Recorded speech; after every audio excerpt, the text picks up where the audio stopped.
Hey, it's Lockie here with a review of the Bataleon Magic Carpet. This is a bit of an odd board, mostly because it is designed to be a twin-shape powder board. On most powder boards, you'll either go longer than normal, or shorter and wider. On a regular powder board, the longer nose helps keep it above snow, while the shorter tail will naturally sink, helping the board to float in deep snow with, hopefully, less work on your legs. Although I'm sure that there are more, the other boards similar to this would be the Yes 2020 and the Capita Spring Break Powder Twin.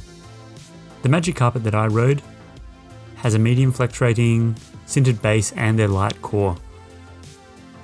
The main thing that sets Bataleon boards apart from other brands is the shaping of the base.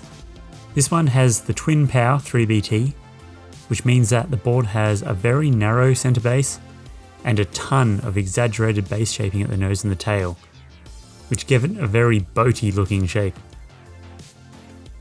Like all Bataleon boards, it does have an overall cambered profile, and this one has the more subtle mellow camber, though in real life this board was almost flat. Magic Carpet comes in 4 sizes, 151, 154, 156 and 159. And even at the smallest size, the waist width is quite wide, and it works its way up to a 264mm waist width on the 159. So even if you have big boots, you probably won't have to size up to get enough width on this board. I was riding the 154cm Magic Carpet with medium Solomon Highlander bindings set to angles of +9 and -6 with a fairly narrow stance. I was riding with my usual 9.5 Solomon launch boa boots. This was all filmed at Big White on a day with a bit of fresh snow around, especially in the trees. The Magic Carpet is far from the type of board I would normally choose, but I had heard very good things, so I went in with an open mind. A ton of base shaping isn't my choice for hard pack days, but in powder it works well. The most important thing about the Magic Carpet is the float. It naturally wants to stay on top of the snow. I never ran into any situations where I felt I had to fight the board to keep the nose up. It feels like you can ride like normal in powder, keeping your weight almost centered without having to put in any extra effort.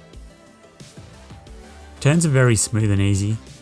The big amount of nose and tail shaping all keep it feeling very natural. It never feels like it's going to want to grab in a way that'll surprise you. Seeing that the tail doesn't really sink, turns in powder feel like you are riding a regular board, so it doesn't need a big change in riding style to handle deeper snow. The medium flex is solid enough to feel stable, though I did find that it felt quite soft torsionally, which probably helps add to the overall playful feel of the board. There is enough flex to push back alright for an ollie, but nothing crazy.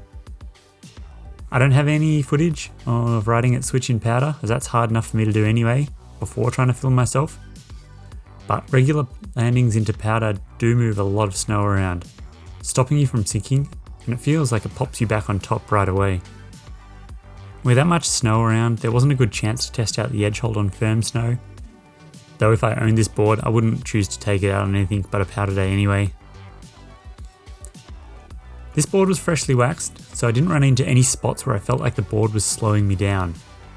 The model I was riding has a sintered base, though the 2022 model has been downgraded to just an extruded base. That seems crazy for a board this expensive. Bataleon have done that with a few models this season, cutting out features that they don't think people will notice. The Magic Carpet does everything that it says it does. It's a wide twin that floats and is quite playful. Though if I wanted to get a Bataleon to ride in powder, I'd choose the Party Wave over this, or if you had plenty of money to throw around, just get the Surfer for a board that's great in all conditions. If you have any questions on the Magic Carpet or any other boards you're looking at, leave them in the comments below, and check snowboardrobot.com/search if you're looking for any new gear this season.